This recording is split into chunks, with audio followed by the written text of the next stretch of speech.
Si vous le permettez, Madame Plane était obligée de s'absenter de notre hémicycle, donc je prendrai sa place. Merci beaucoup. Donc, Madame la Présidente, mes chers collègues, ZAN, mais aussi ZFE, ZNIED, ZSPS, ZSC, tous ces acronymes pullulent et pourrissent à longueur de journée la vie des élus et celle de nos concitoyens. Ces abréviations, dont le corps poétique commence par Z, ne sont pas sans nous rappeler les anciennes ZMS, zones militaires sensibles, devenues depuis les ZDHS, zones de défense hautement sensibles.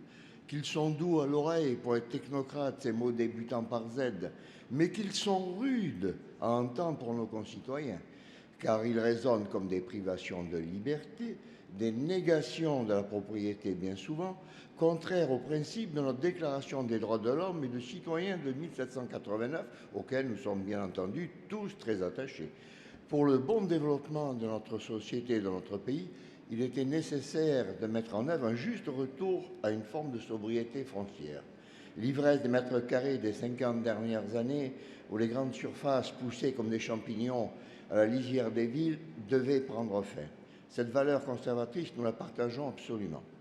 Pour autant, cette loi climat et résilience qui confie aux régions la responsabilité de territorialiser des trajectoires chiffrées de sobriété foncière est injuste, radicale et complexe. Injuste, car l'objectif du zéro artificialisation nette à l'échelon régional 2050, avec en première étape celle de diviser par 2 le nombre de consommations d'espace d'ici 2030, se calcule par rapport à la décennie précédant l'entrée en vigueur de la loi. Ainsi, les mauvais élèves d'hier seront beaucoup moins pénalisés que les vertueux. C'est incompréhensible. Et comment, dans ce cas, concilier l'autre objectif du STRADET, qui est de rééquilibrer le territoire régional avec une loi que nous jugeons ruralicide, radicale, car elle méconnaît d'autres impératifs vitaux qui sont ceux de la réindustrialisation du pays, qui est absolument nécessaire, de la création d'emplois comme de la production de logements. Ce sont les limites du en même temps macronien.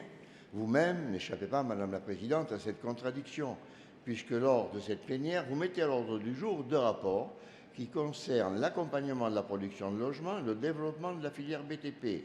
Vous-même partagez avec le président Macron une conception pro-immigrationniste, contraire par essence au principe d'économie foncière. Complexe, enfin, car la loi ZAN de juillet 23 est une véritable usine à gaz qui alimente un peu plus chaque jour la colère des élus.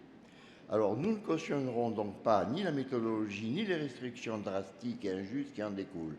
Cette conférence régionale de gouvernance du ZAN va gérer la pénurie et vous porterez à ce moment-là, Madame la Présidente, le képi du gendarme régional. Et d'avance, je vous plains bien sincèrement.